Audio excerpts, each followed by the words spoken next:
বিসমিল্লাহির রহমানির রাহিম। চরম ভোগান্তিতে আছেন শরফদিনগর উত্তরপাড়া থেকে দক্ষিণপাড়ার বাসিন্দারা। শরফদিনগর উত্তরপাড়া থেকে দক্ষিণপাড়ার রোডটি যেন সারা বছরই 12 মাসই যেন জলাবদ্ধতা হয়ে থাকে। এ যেন 12 মাসই বর্ষা। এখানকার বাসিন্দারা রাস্তা পারাপারে খুব চরম ভোগান্তিতে আছেন। স্কুল কলেজের শিক্ষার্থীরা যাতায়াতে ব্যাপক অনীহা প্রকাশ করে।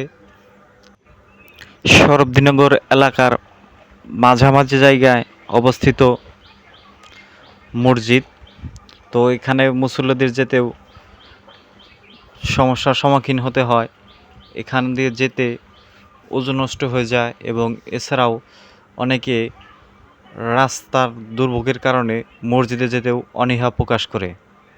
এছাড়াও এলাকার ছেলে মেয়েদের বিবাহেরও বাধা হয়ে দাঁড়িয়েছে এই রাস্তাটি। এখানে অনেকে রাস্তার কারণে ছেলে মেয়েদের বিবাহ দিতে পারছে না।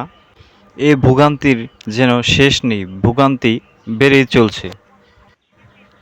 হরিরামপুর উপজেলা ইউনো মহোদয়ের প্রতি আকুল আবেদন, শরফদিনগর উত্তরপাড়া হতে দক্ষিণপাড়ার এই রোডটি সংস্কারের জন্য যেন দ্রুত পদক্ষেপ গ্রহণ করা হয়।